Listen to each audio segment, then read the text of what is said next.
ആലപ്പുഴ എസ്.ടി. കോളേജിൽ SFI. KSU സംഘർഷം. സംഘർഷത്തിൽ കെ.എസ്.യു യൂണിറ്റ് പ്രസിഡന്റ് ഉൾപ്പെടെയുള്ളവർക്ക് മർദ്ദനമേറ്റു. സംഘർഷത്തിൽ 3 എസ്.എഫ്.ഐ. പ്രവർത്തകർക്കും പരിക്കേറ്റു. പരിക്കേറ്റവരെ ആലപ്പുഴ ആശുപത്രിയിൽ പ്രവേശിപ്പിച്ചു. തിരുവനന്തപുരം മുതുവിളയിൽ തെരുവു നായകൾ കുറുകെ ചാടി ബൈക്ക് യാത്രികന് ഗുരുതര പരിക്ക്. പരിക്കേറ്റത് അരുവിപ്പുറം സ്വദേശി പ്രേംകുമാറിന്. ഇയാളെ തിരുവനന്തപുരം മെഡിക്കൽ കോളേജിൽ പ്രവേശിപ്പിച്ചു.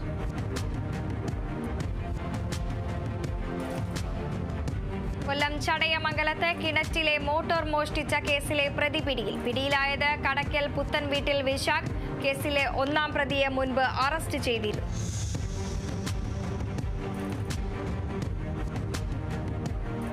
തൃശൂർ അഴീക്കോട് ഉണക്ക മത്സ്യ സംഭരണ കേന്ദ്രത്തിൽ മോഷണം. സംഭരണ കേന്ദ്രത്തിലെ ഫൈബർ ബോക്സുകളാണ് മോഷണം പോയത്. 25,000-ഓളം രൂപയുടെ സാധനങ്ങൾ നഷ്ടപ്പെട്ടതായി സ്ഥാപന ഉടമകൾ.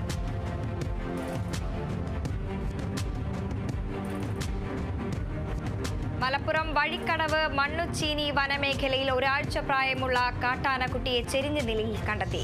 കൊക്കോ എസ്റ്റേറ്റ് വനപാതയിലാണ് കാട്ടാനക്കുട്ടിയുടെ ജഡം കണ്ടെത്തിയത്.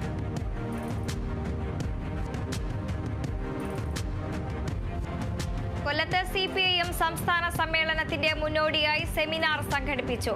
കേന്ദ്ര സംസ്ഥാന ബന്ധങ്ങൾ എന്ന വിഷയത്തിൽ സെമിനാർ സാമ്പത്തിക വിദഗ്ധൻ പ്രൊഫസർ പ്രഭാത് പട്നായിക് ഉദ്ഘാടനം ചെയ്തു.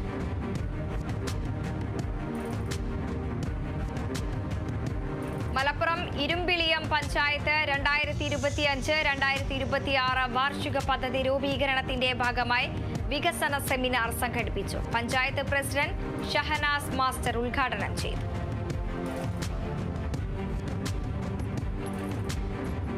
മലപ്പുറം വളാഞ്ചേരിയിൽ 2025-2026 വാർഷിക പദ്ധതി രൂപവൽക്കരണത്തിന്റെ ഭാഗമായി വികസന സെമിനാർ സംഘടിപ്പിച്ചു.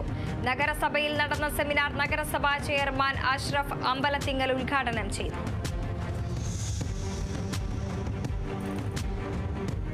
പാലക്കാട് ഓങ്ങല്ലൂർ പഞ്ചായത്ത് വികസന സെമിനാർ സംഘടിപ്പിച്ചു. ലൈഫ് ഭവന പദ്ധതി, ആരോഗ്യ മേഖല, ഭിന്നശേഷി പുനരധിവാസം എന്നീ മേഖലകൾക്ക് മുൻഗണന നൽകിയായിരുന്നു സെമിനാർ. മുഹമ്മദ് മുഹസിൻ MLA ഉദ്ഘാടനം ചെയ്തു.